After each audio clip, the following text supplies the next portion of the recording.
King Arthur's dire condition shows no signs of improvement, despite the efforts of the healers who come to tend his wounds that still won't heal.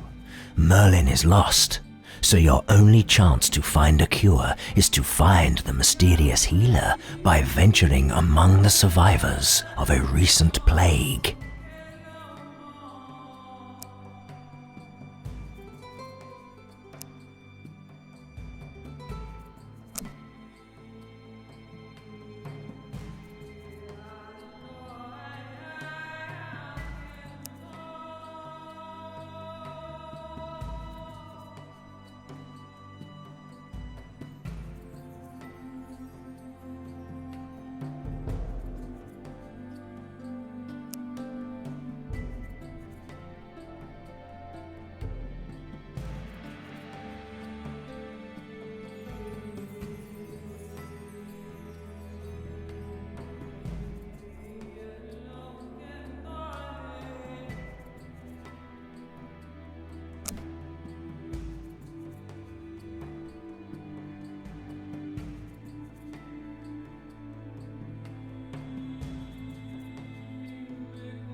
Yes, my lord. Ready to serve. Ready to serve. You know that your only chance... Ready to serve. On my way.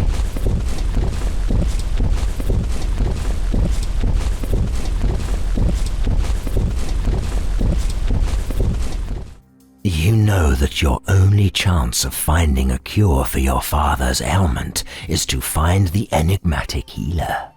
He recently appeared in the province of Coventry, where he dealt with the outbreak of a mysterious plague in a nearby village. You mingle with the survivors of this plague in an attempt to find this man. The forest is filled with birdsong, but this deceptive peace is even more disturbing than the gloom of Beddigrain. You hope to find the healer in one of the nearby villages and get back to fighting more visible threats. As the road turns, a pack of dirty children run up to you.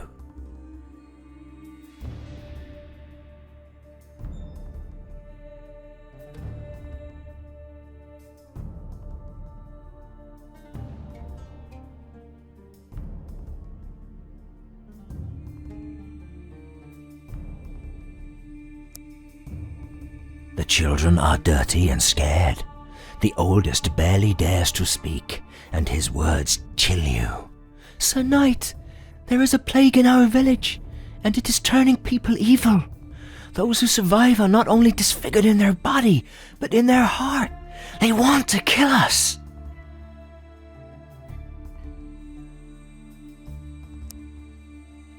Christian here came from a village near London, and it was his parents that fell sick first. His mother died and his father went mad. He tried to cut him open like a pig, so he ran. His baby brother Tim didn't make it. They used his blood to water some strange plants.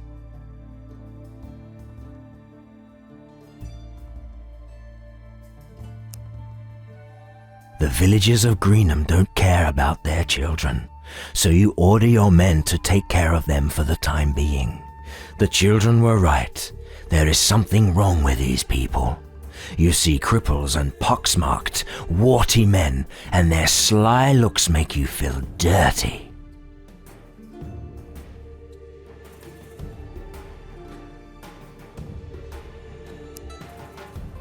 One of the few healthy people, a dignified middle-aged man, walks up to you, wringing his hands.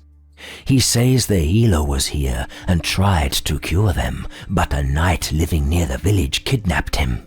They fear for him because Sir Beor often kills and tortures people.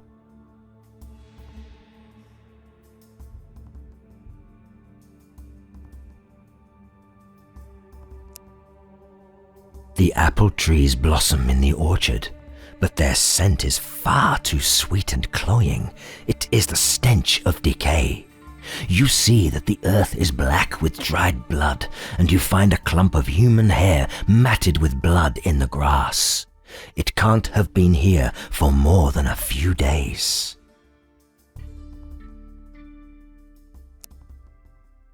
The same sweating, middle-aged man faces you. It is yet another example of the knight's treachery, he mumbles. He murders our children and disturbs our dead. And he has your healer, too. You really have to defeat him.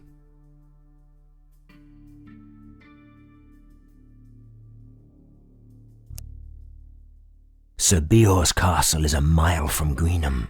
You ride there with your men and have your herald call out. "Sir Beor, we know you have the healer," he says after the usual flourishes. "Whom your king needs." The knight appears on the walls. "Your Highness," he says, "let us parley."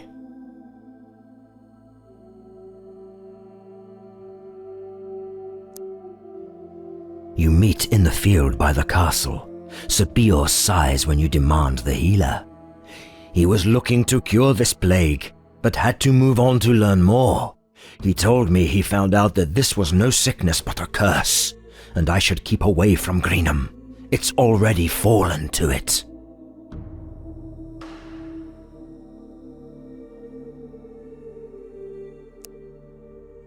You're free to search the castle. You'll find no plague victims there. The villagers are plagued by an evil ritual. As the demons hatch in their bosoms, they die or are deformed to reflect their new nature. Some are still unharmed, but the demon wants to devour them too.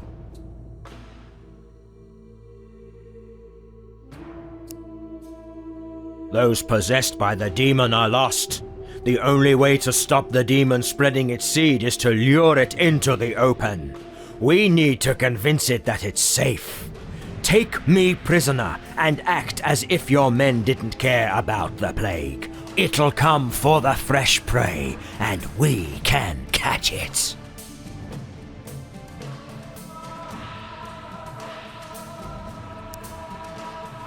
You bind Sir Beor and parade him through Greenham.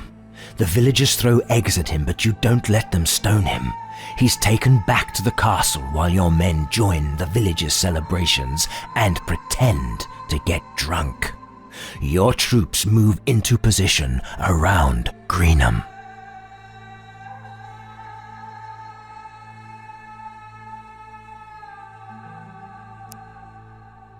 The merrymaking in the village isn't quite as merry as it should be. More and more of the disfigured plague survivors join the dance, and you find you're being herded towards the orchard. When you get there, one of them begins to chant, and a horrible black shape arises.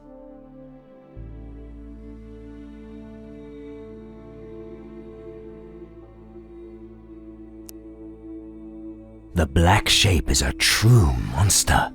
It's the most repulsive creature you've ever seen, including a few unseelie dignitaries. It fights hard and dirty, screaming in an inhuman tongue, but in the end, it falls. You are a tougher kill than these poor villagers were.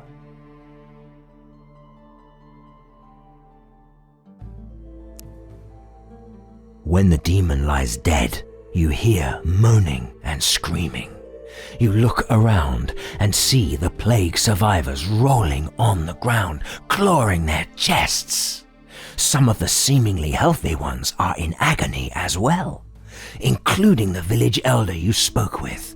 They must already be infected.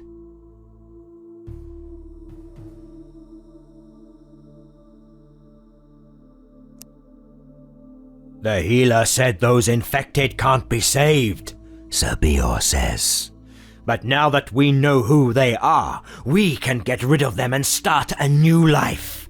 We'll burn this cursed place, and the true survivors will build a new village. Come up to the castle, and we'll discuss it further.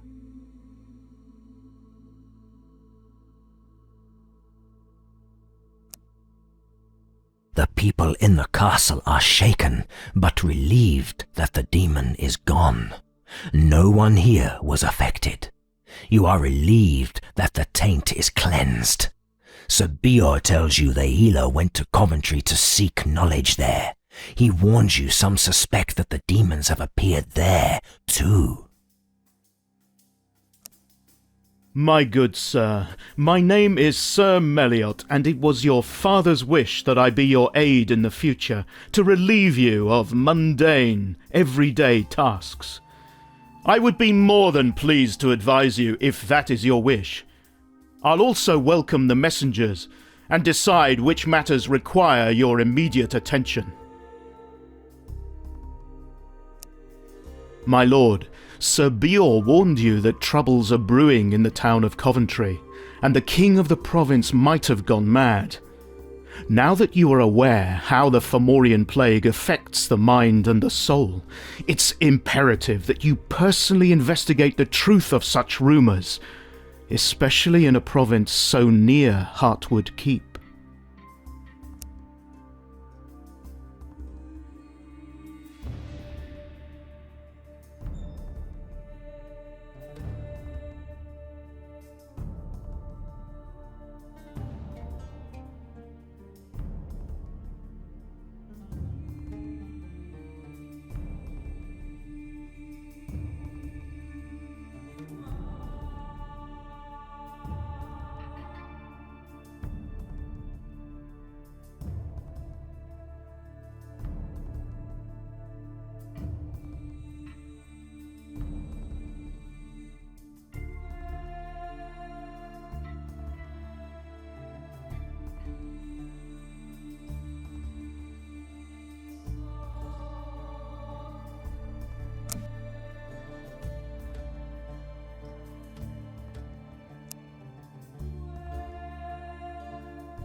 The nobles of the Sidhe normally place no value on pacts with humans, but their tenuous position in this realm and their inability to return to Tir na Nog has presented them with an exceptional situation.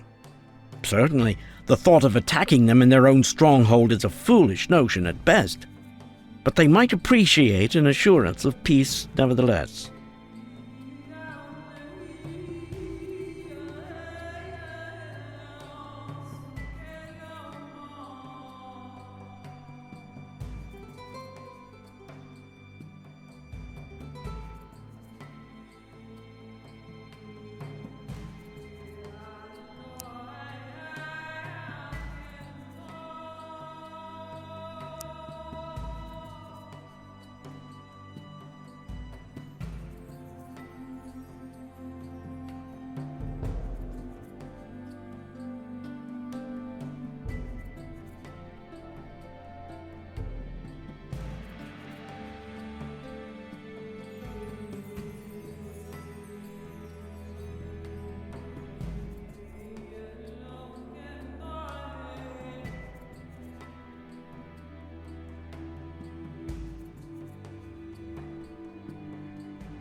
The Sidhe Council has been the most secretive of all the keepers of arcane secrets.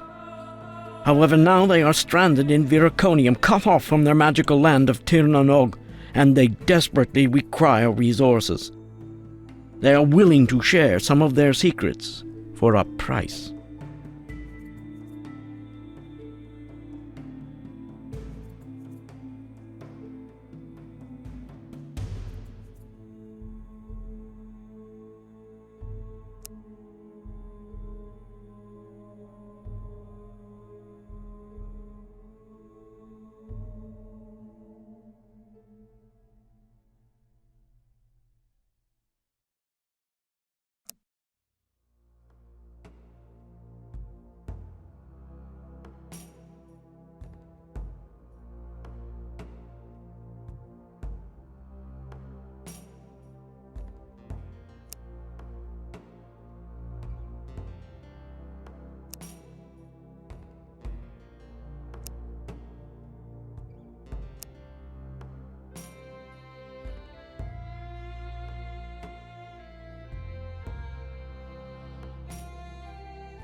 After the Fomorians devastated the populated regions of Britannia, large groups of refugees from the burned-out villages didn't leave for the newly founded provinces, but stayed on in the wastelands.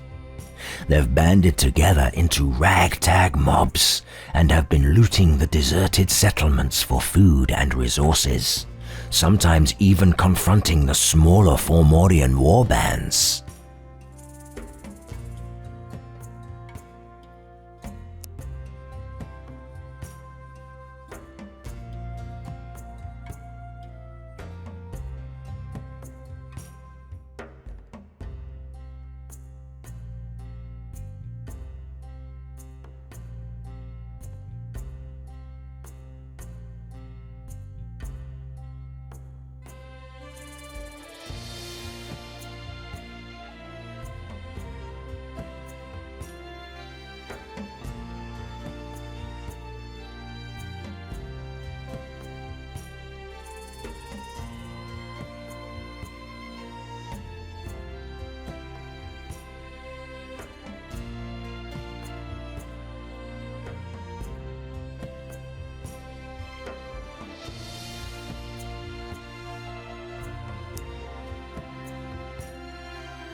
On my way. A controversy occurred near the border of your kingdom. A group of refugees have recently crossed over from Meacham, but the captain of the local guards wants to arrest them for theft. They say the refugees stole a Christian relic as they passed by a nearby church. The leader of the refugees is a priest who rejects the accusations and is threatening to bring the matter before the bishop's council. Since they are on your land, they request your judgment.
Ready to serve.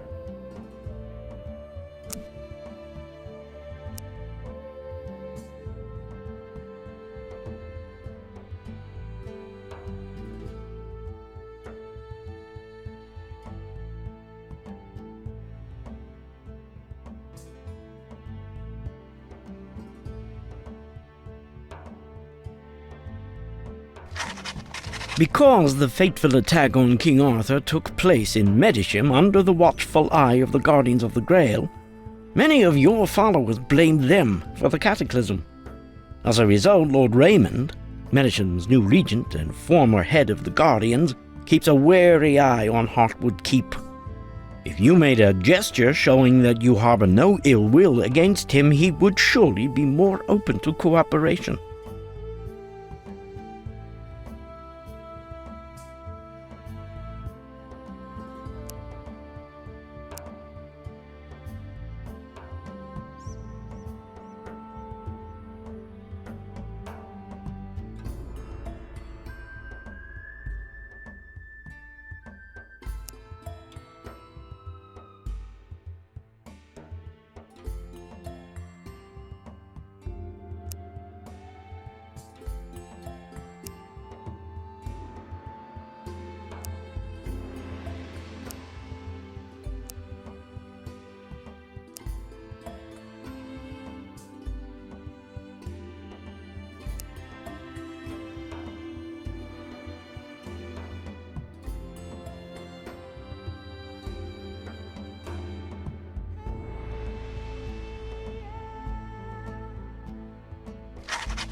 King Cole's kingdom is under constant threat from the marauding rogue knights and the Fomorian raiders, so it's not surprising that he wants to secure peace with everyone else around his realm. He's already made a non-aggression pact with Meacham, and his envoys have been proposing one with us as well. Perhaps it's in both your interests to oblige his request.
famously eccentric King Cole will soon celebrate the anniversary of his accession to the throne.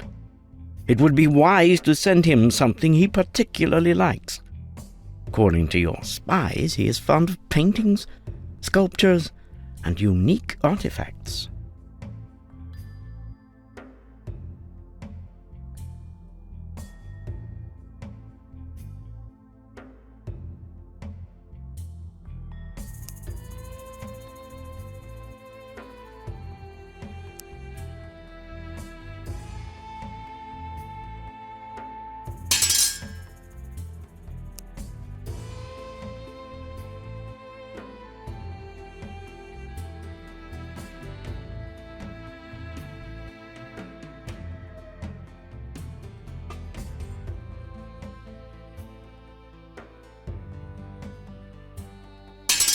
The Fomorians are threatening to overrun all the lands. Never before has Britannia faced an invasion on such a terrible scale. And the only way to survive is to form a great alliance between all the new kingdoms.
As a proud Welshman, King Dafydd never liked to be a part of Arthur's kingdom, and he was among the first to declare independence when news of Arthur's condition began to spread.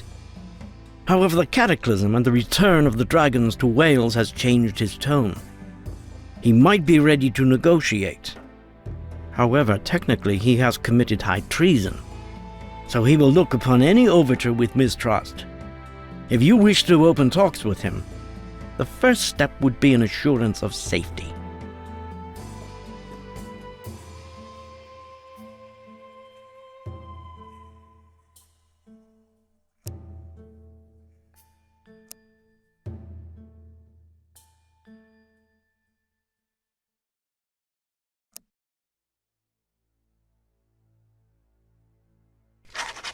King Aldrich was one of your father's most loyal vassals, and also his greatest critic.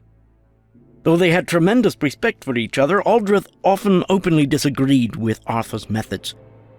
He believes the cataclysm was a result of some of your father's decisions, which is why he went his separate way.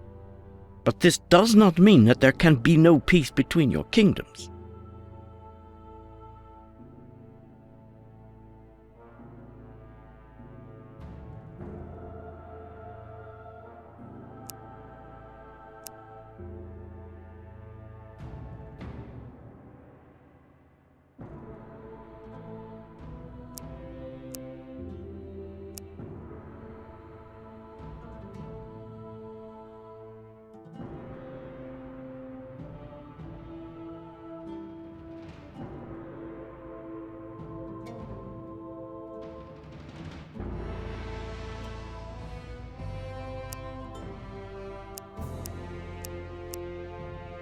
Oh, what? That's a bit of a dick move.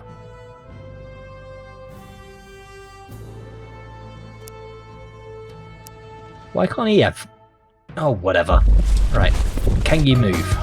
Yes.